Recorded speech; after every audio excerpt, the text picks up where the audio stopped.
we're going to get the voice of Fintry, Gary Robertson.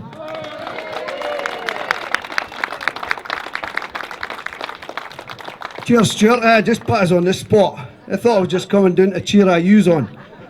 Okay, I'm no politician and I've not got all the big words and figures that other lot have.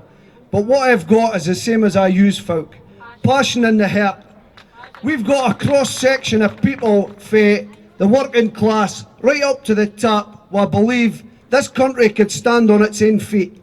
We've got more resources than any other wee nation in the world. And they're saying we can't stand on our own. They're all talking shite. I work with the Dundee City Council on the scaffies, and I see it every day. We're in the schemes, we're in the posh areas and that. And I see it as yes. Dundee is definitely leading the way for the fight for independence. And I hope this carries on right across the country come Thursday. Because what I would say to you, and I'm saying to Abdi on Facebook, social media and that, dinna watch the Westminster machine. Dinna listen to the lies in their media, their TV. Go and vote with your minds. And I'll say to the no vote and the undecided, ken what? We're a shiting ourselves, of course we are. But see, come that morning, we'll wake up on Friday, and this country is ready to stand on its own again.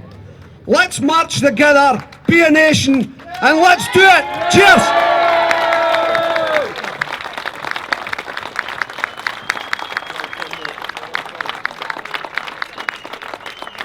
Perfect, Gary. That's how you can. That's how you understand why we put people on the spot.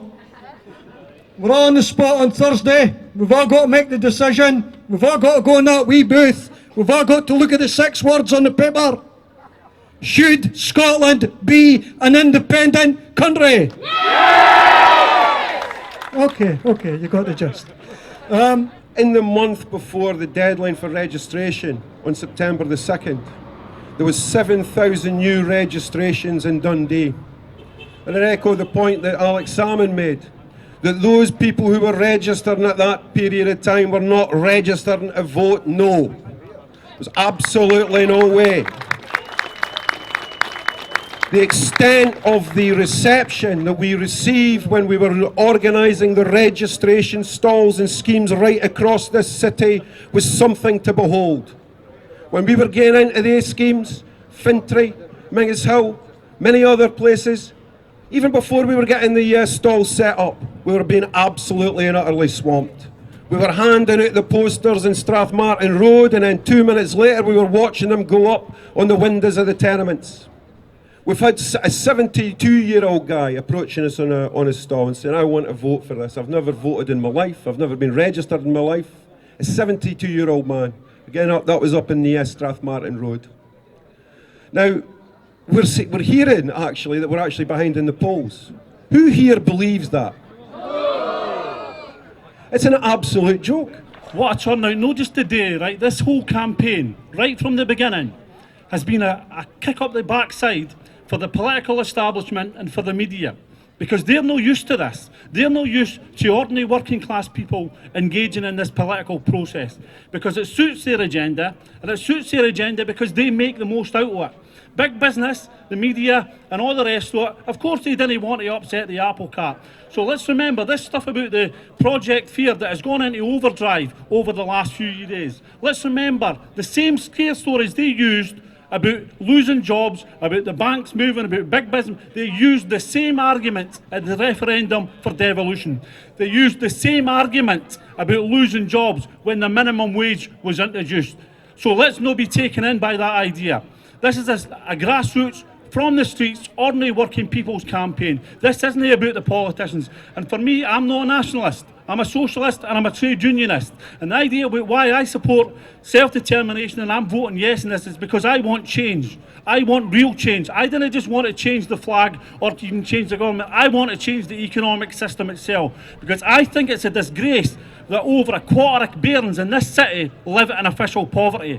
I think it's a disgrace in this day and age that when there's so much wealth at the top, that there's not enough to provide decent living conditions and decent public services for ordinary people. So let's not be taken in by this crap that there's not enough money. They can find billions for nuclear weapons. They can find billions for wars in Iraq and Afghanistan and everything else that goes with that. And what our demand and why I'm voting yes is we want to use those resources and those powers in our interests, in the interests of ordinary working people. But before that, let's reclaim these streets. These are our streets in the city centre. Burst in the city square at the moment are a number of students who I've never ever seen on the streets of Dundee before, telling us that we are better together. So somebody suggested to me that after we have this wee photo shoot, let's have a wee march down to the city square and reclaim these streets for ourselves. Thanks very much.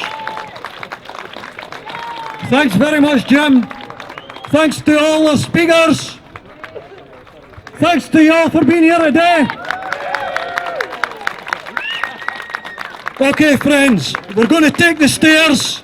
United supporters, Dundee supporters, trade unionists, folk fae Fintry, folk fae Lochie, fifers, folk of all ages, all welcome. Take the stairs. You ready? 1, 2, 3.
We have not voted for a Conservative government since 1955. And yet we have suffered austerity, cuts, privatisation, nuclear weapons, bank bonuses, tax avoidance, child poverty, fuel poverty and every sort of indignity. Our chance on Thursday is to reject all of that. no thanks to nuclear weapons.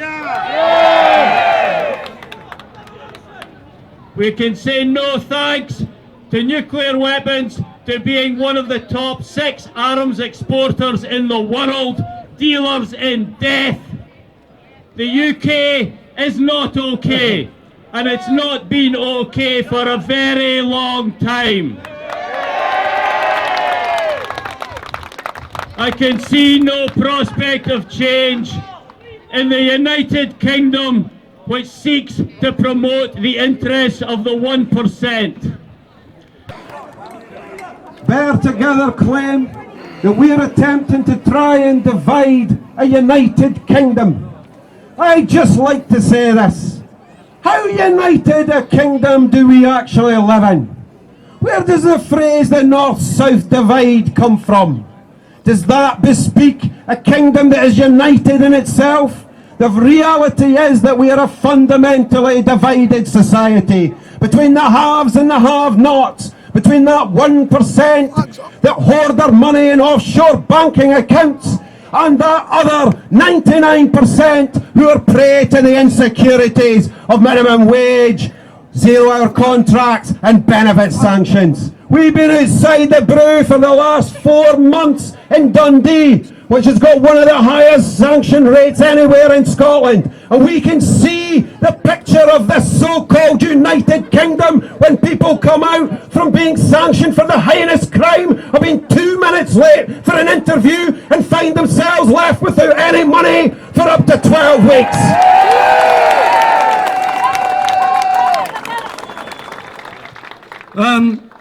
People were asking what do we do next. We've done a lot of speaking today. We've done a bit of marching. There's still time for the people on the no bus. It would be a big shift. Still time for the people on the no bus to join us. You can vote yes. You can't change your mind. It's a secret ballot. Now, here's a promise and here's an invite. When we win on the 18th of September, we'll organise a ceilidh. We'll organise a ceilidh here. There will be dancing. There will be singing. And here there might even be a wee bit good behaviour. Iron Brew might sponsor it, you're right. But what we'll do at that ceilidh is we'll extend the hand to the no voters. The very few no voters. The very few no voters that have been shrinking in their fear. Because it must be awfully miserable. It must be awfully sad. But we're going to conduct ourselves, brothers and sisters, in a way that's appropriate for yes voters. We're building a new country. It's a country open to all. And we're saying to the no voters, come and join our ceilidh. Come and build a new Scotland, because it'll be awfully sad on your no bus on the 19th of September. Thank you. Well, let's just remember, what we do on Thursday is not just for us. As Sarah said, we do it for the people of England too. Because if another Scotland is possible, and I know it is, and I know we're going to build it, another England is possible too. And another Catalonia, another Basque Country, another Brittany. And for every group of people across Europe who are seeking autonomy to fight austerity, our victory is their victory too. We do this for everyone, not just for us. In our outward-looking, progressive way, Scotland can take the lead. We've given the world so much in a material sense. We've invented almost everything from the tyres on the no bus to the penicillin for any infections they may be picking up as they stand next to their Tory friends.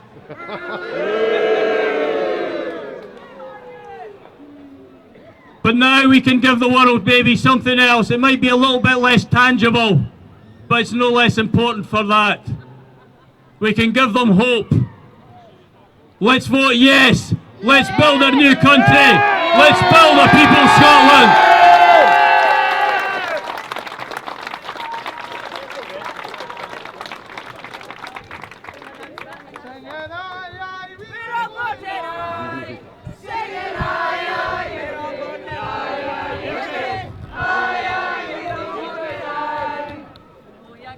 Shove the